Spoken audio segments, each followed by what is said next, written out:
Hi, I'm Yulia, and this is Burning Questions. The topic that set the internet on fire this week is how is Israel attacking Iran going to affect the war in Ukraine? And today we have Glen Grant talking to us about it.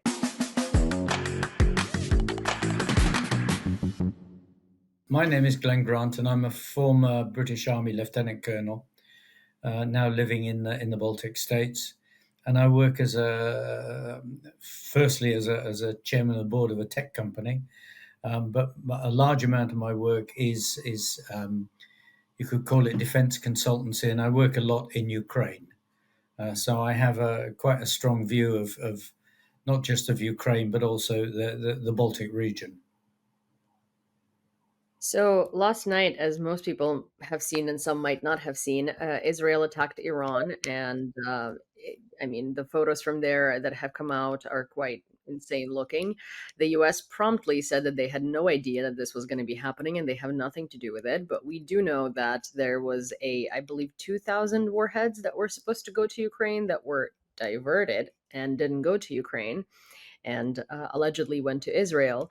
And the US seemed to quite clearly have known about it because they also told their embassies to close and their people to evacuate. What do you think on the matter to begin with? And then I'll ask some follow up questions. Well, an attack on Iran was inevitable. Inevitable. I mean, Israel has attacked Iran already, I think, this year, seriously, at least once.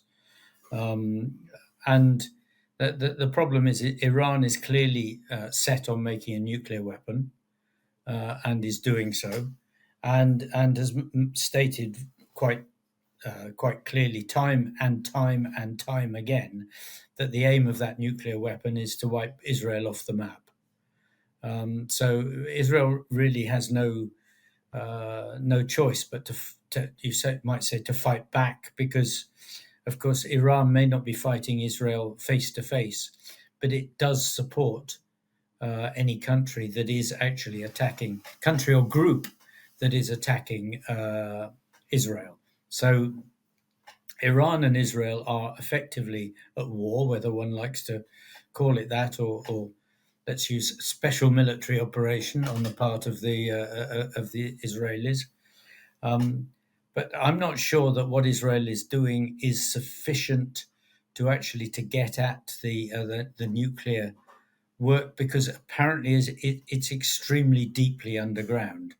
And one figure I saw said that it was 800 meters underground. And if you then there is no way that any modern weapon can actually get down to that unless it's actually taken there and exploded underground. And that's probably beyond even the capacity of the Israelis at the moment. Yeah, that's the figure that I saw. I saw 800 meters, and that's why I thought that, like, the when Israel said that this attack was aiming at the nuclear capacity of Iran, I thought it was kind of futile because we had just heard about how deep their nuclear production and arsenals are, and Mhm. it's deeper than the like much deeper than the U.S. And the U.S. is like considered to be like this pinnacle of safety in that area. Yeah. So that was very interesting to me. But do you think, well, obviously Israel and Iran have been going at each other for a while now, but do you think that this has the potential to grow into an actual real war? Well, it depends. If you're talking about fighting between Israel and Iran, it already is a real war. I don't think that they're about to fight ground troops versus ground troops, because I don't think that Iran would like to take that sort of risk. I think that they will just keep absorbing Israel's blows until such time as they've got a nuclear weapon, and then they have to make that big decision actually of whether they will use it or whether they will just threaten to use it. But I mean, other countries have gone nuclear with, and in some ways, you could argue that going nuclear almost sobers them, and it makes them realise that they have a place in the world, a responsibility, and that they are still a target. So it doesn't actually, arguably, it doesn't actually help them that much. But but Iran, you could say it's irrational, but I mean it's not. It's rational in its way, but that is an irrationality for the rest of us. So, and there can be no doubts about them wanting nuclear weapons. You do not dig holes 800 meters under the ground and put a nuclear plant underneath the ground unless you intend to actually to make a weapon and take it for war. Well, yeah, and also, of course, I mean, we have seen, Iran can be compared to North Korea in that sense, right? I Yeah. don't think North Korea would be a very responsible nuclear weapon owner, or is. And of course, these countries have shown to be very dangerous on the world scene. And the issue is, I think, like anytime we talk about this, right, people like to sort of, especially now, like the neoliberal movement likes to chalk it up to, well, the West is bad and that's why these countries have to be the way that they are. But that's not necessarily true, because the West, with however much evil it has done in the world, it still thinks rationally on the world stage, while places like Iran or North Korea don't. Yeah. And so them having nuclear weapons is quite scary. My worry here as a Ukrainian is that if it does turn into a more so, I guess, frequent event of Israel and Iran throwing strikes at each other, will that distract from what's happening in Ukraine, and how can that affect Ukraine in general?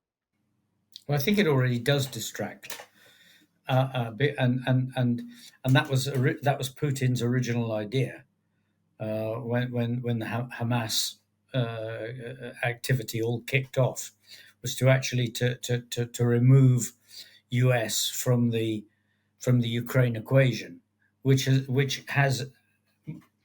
actually been extremely successful. And as we've seen recently, that weapons that were promised to Ukraine have gone to Israel, and there's nothing we can do about that. I mean, and that was predictable. That was extremely predictable as soon as it became known that Trump was running for office again. It was predictable that Ukraine was going to be pushed to one side, which it is being. So I don't think we've got any excuses for this. We should have anticipated it and been aiming off for that fact as early as possible. Well, would Iran stop their military support to Russia, though, if the conflict between them and Israel were to escalate? No, I don't think so.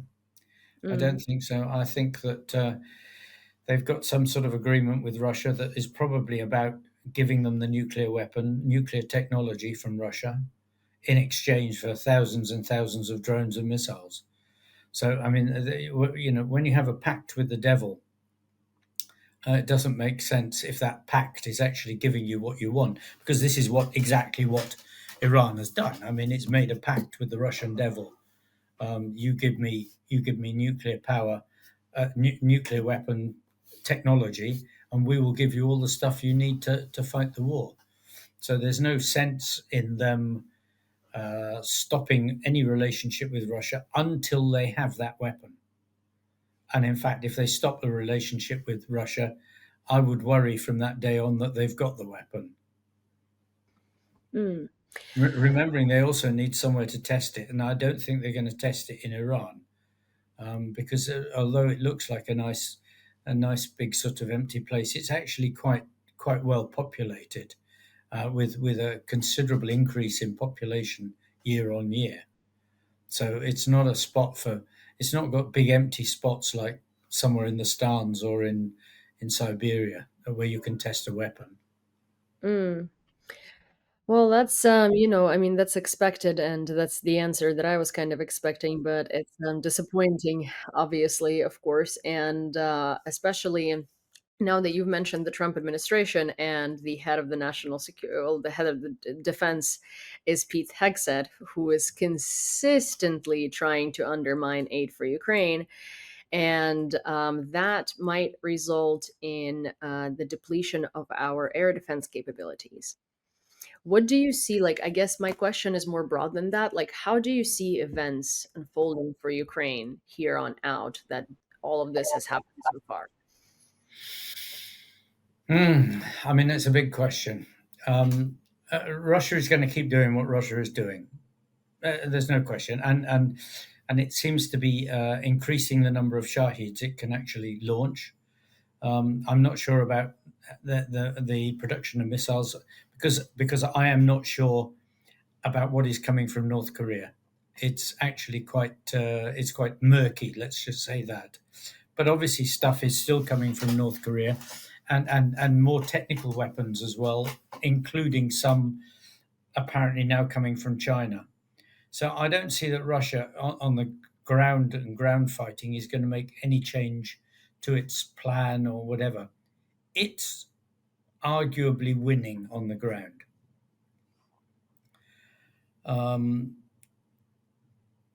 the the long range missile strikes by Ukraine and our lorry attacks, attack by lorry and drone, and those are interesting because also it's very difficult to call how much effect they're having because historically, if you go back to say Second World War, when countries actually had factories destroyed and things, they actually got them back on track very, very quickly. And often, the big flame and everything else doesn't actually mean that everything underneath is broken. So we don't really know with certainty either how much of the stuff that we've killed is back on track.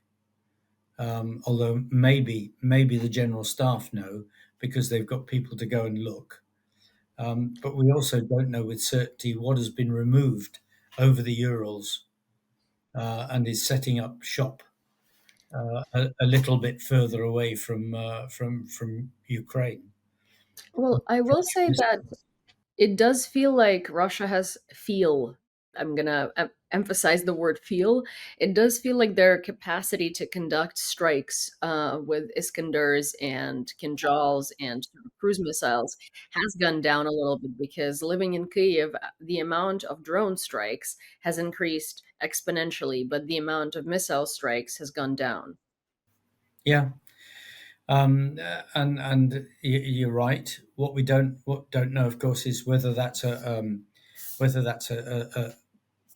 logistic weakness. In other words, they're not there. The things are not there.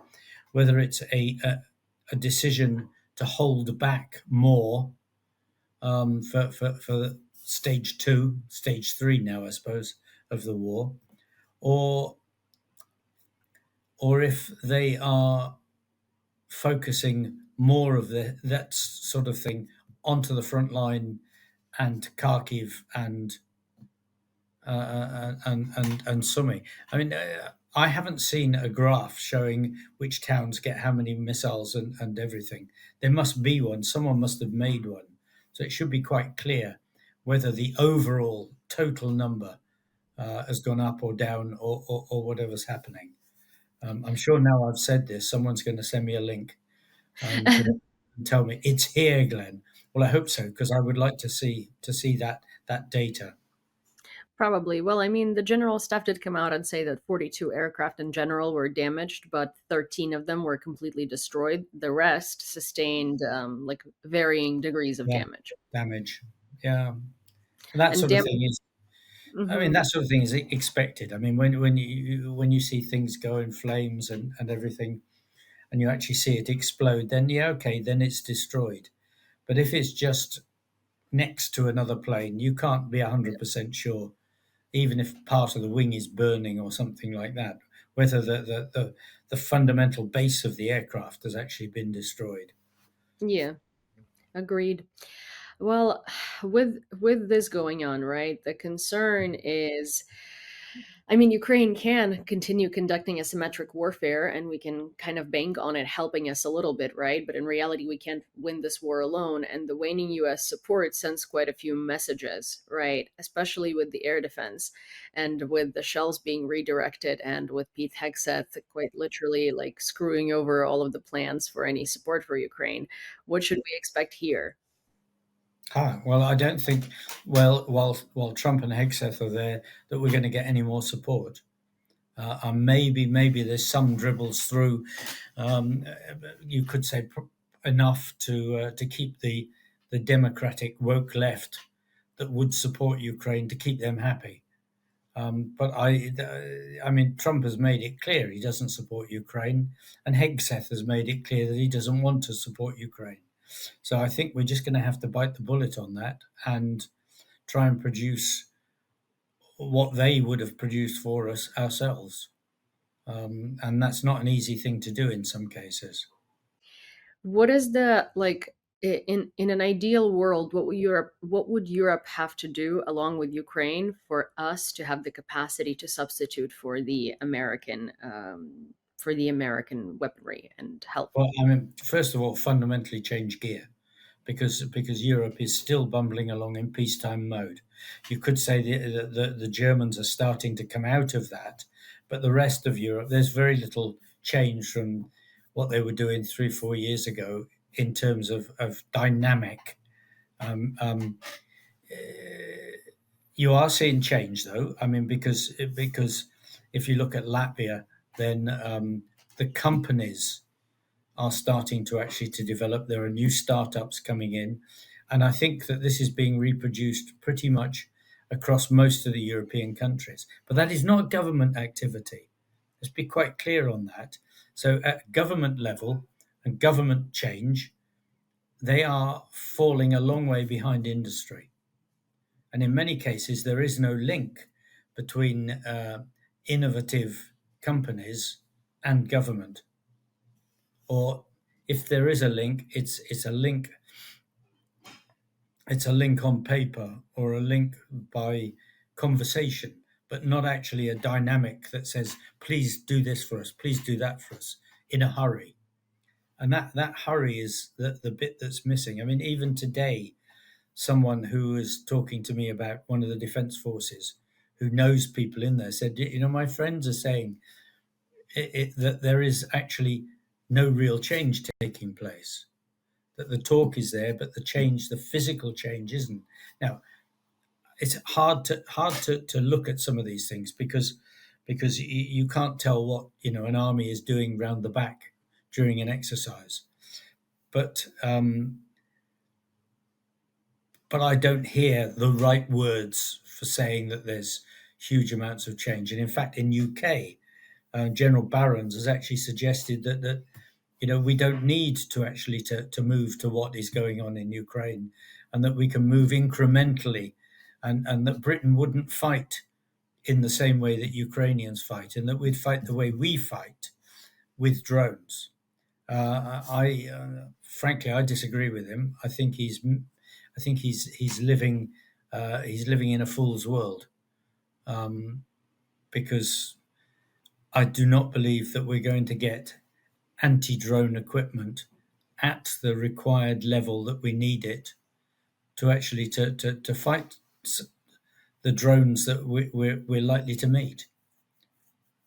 Well, yeah, I mean, I guess like the interesting thing is that the majority of the countries do think that they're prepared to face Russia if need be, right? Because they're Western and their equipment is better and their capabilities are better. But it's like if you haven't been participating in a war of defense in as many years as most of the European countries have not, like you do need to listen to Ukraine on what's happening, not because we want to be patronizing, but because we don't want you to repeat the same mistakes that we Yeah, clearly already yeah. have. But I think there is this kind of like elitism still in the world where the I West European countries consider themselves a lot more knowledgeable on what should Yeah, happen. yeah, I agree. I agree. It's not just elitism; it's downright dangerous arrogance. Um, and the trouble is that we have there's this difference between military wisdom and, as you say, elitism, and the two things need to be put together. And if you don't, I like your comment. If you don't go and look, if you don't actually go and look and get your hands and feet dirty, and actually see what is happening, it is very hard to imagine how the drone war uh, how the drone war manifests itself. And General Barron's was commenting that that there's always been a change. You got anti-tank weapons, countermeasures, different things, countermeasures. The tank countermeasures, but my feeling is that this is such a fundamental change that people haven't grasped that countermeasures are going to be much more difficult than they think, because it's all right countermeasures with one or two drones, but countermeasures with drones that are on multi levels and across a huge width of fighting area. You know, Finnish border 1800 kilometers. So if you're going to say, okay, we're going to have countermeasures, what sort of countermeasures are you going to produce for the soldiers? Is it if it's a laser weapon, and we've got one now in Britain for taking out drones. Well, how many of those are you going to buy? And where are you going to position them?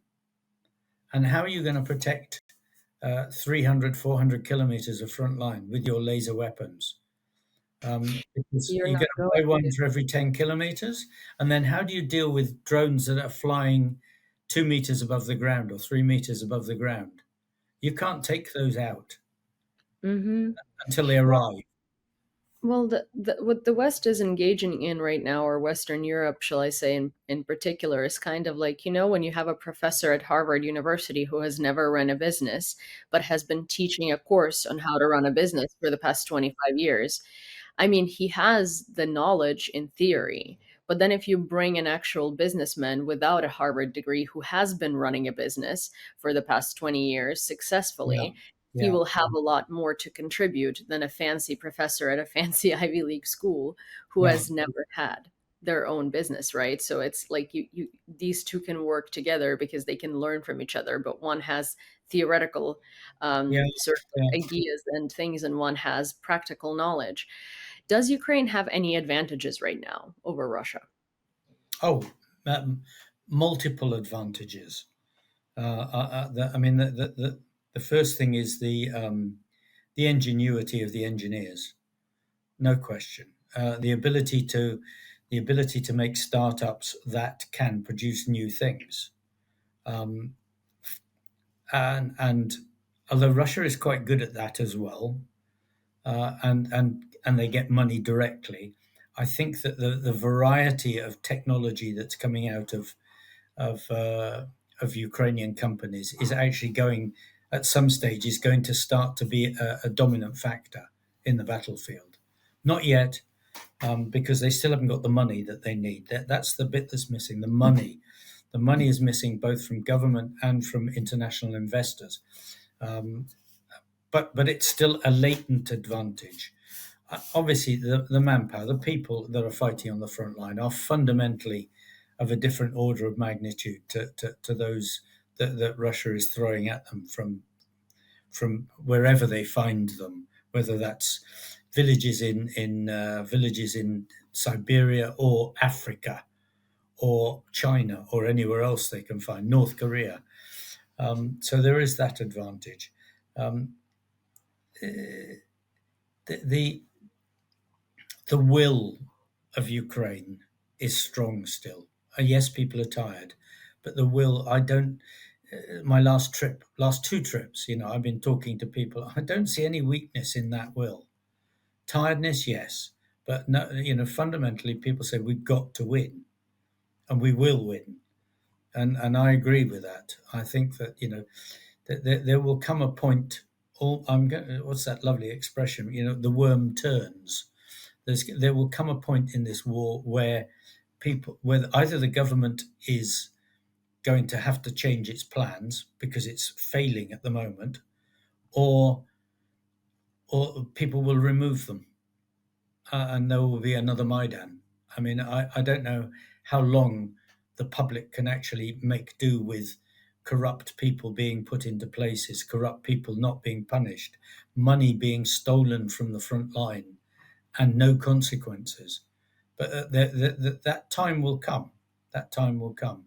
And that is actually a strength of Ukraine. You could say the stubbornness to actually to keep going in a democratic fashion. But that democratic fashion is actually now starting to work against the country, because things need to be changed that aren't being changed fast enough. And okay, a good thing is that Drupati, the army commander, was not completely thrown out, as they say, throw the baby out with the bathwater, and he's still fighting on the front line as he should be. But it's still questionable whether he is being allowed to actually to fight the war as he would want it fought, or whether he's being uh, his ideas are being countermanded by other people. So it's a yeah, there are advantages, but some of those are still hidden and waiting to be released. Let's just call it that. Yeah, that makes sense. I mean, hey, Ukraine, Ukraine has a lot of things to work on, and I think that we're working on them, but not working on them fast enough. What would you want? And I think I ask you this question every time, but what would you want to see happen in the next 2 months in Europe and in Ukraine in terms of this war for the tide to turn?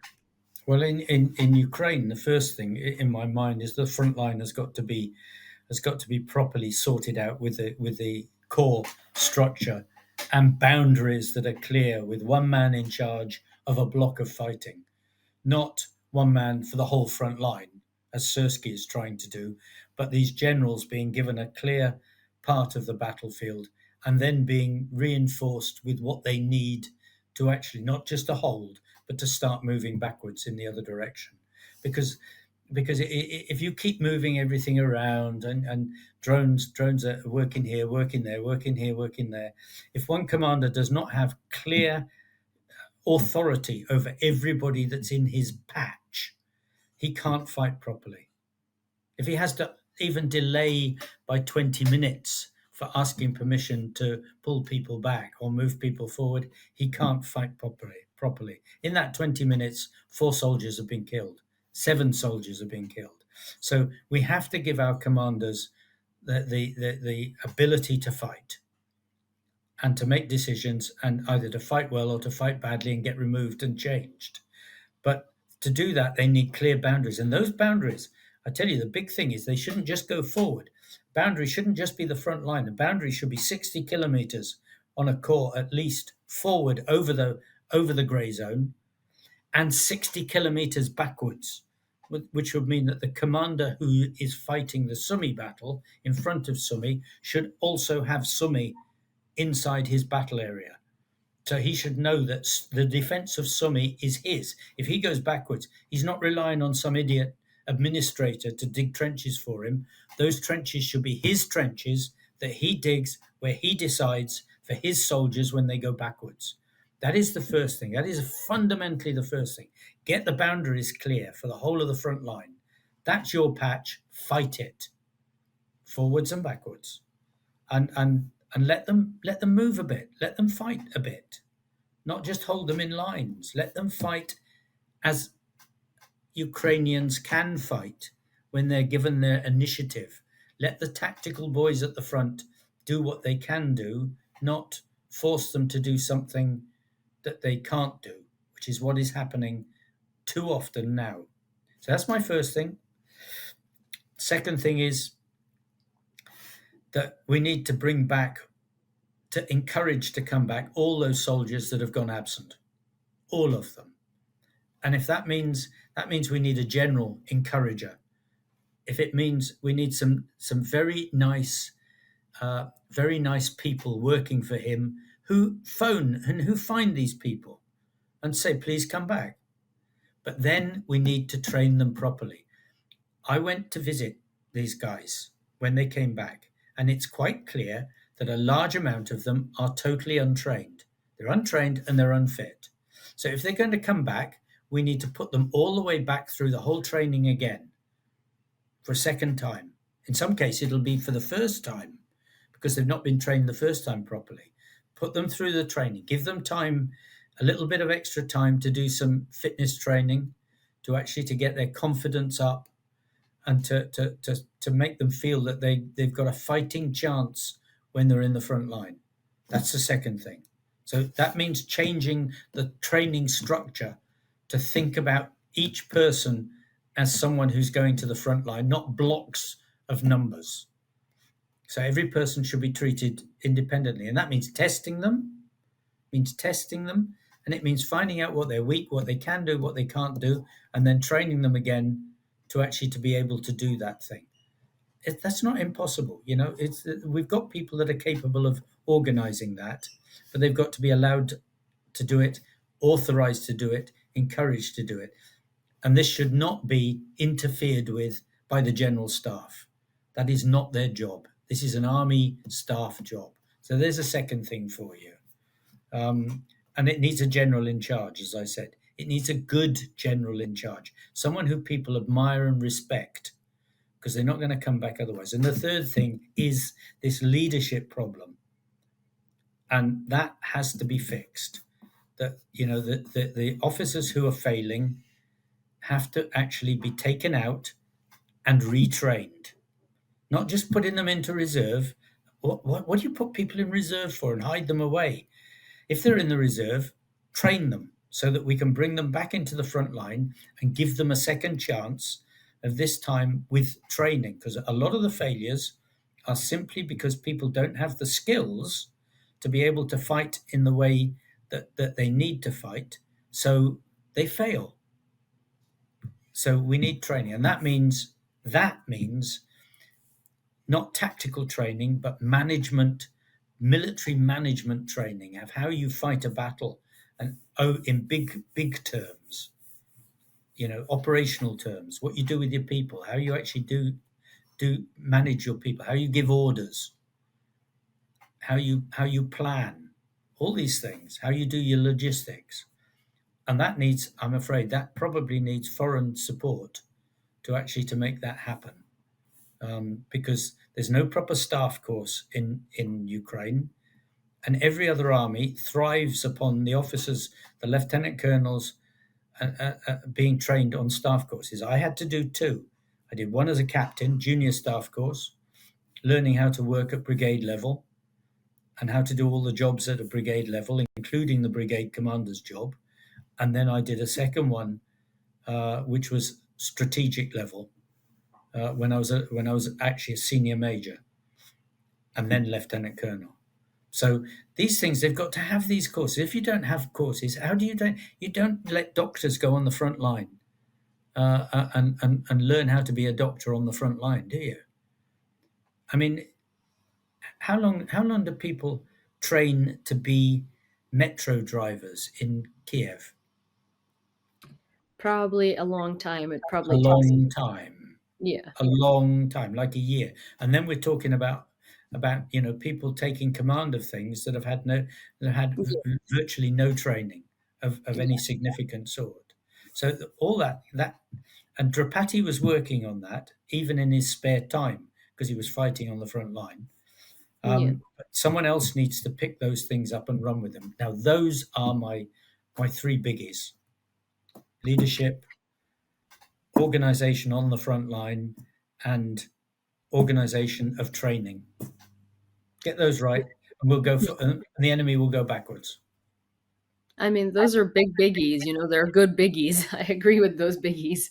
And I really do hope that, that these things are going to start changing. However, I don't see that coming at the Yeah, speed at which it needs to come in the near future. yeah. Well, thank you so much, as per usual, for giving us, the truth unfiltered. I do really enjoy, as you know, communicating with you and Thank finding you. out what you think. And I do obviously hope that, well, hopefully next time in a couple of months, maybe there will be like a better review on your side of what's happening. Not because, not because I'm saying you should filter what you're saying, but maybe some good changes are gonna come, and Yeah. there is gonna Well, be. I'm going to say Drupati started making good changes in the army, but Mm, they need to be continued. And he's not army commander anymore, so it mustn't be those changes must not be allowed to slip back. But he's mhm. got to be allowed to do his work. He can't be Yeah, countermanded by people all the time. So he's got yeah, to have this freedom to actually to do what's needed to be done. And we yeah, are going to win, dear. We are going to win. But yeah, my goodness, we've still got a lot of things we need to do if we want to win. yeah, for sure. Thank you. Thank you so much. Well, I hope that you enjoyed this conversation as much as I did, because I always enjoy talking to Glenn. And if you would like to hear more conversations like it, please don't forget to subscribe, turn on all of your notifications, also like this video, send it to a friend, and leave a comment if you'd like, because I read all of them and I appreciate all of them. See you next time.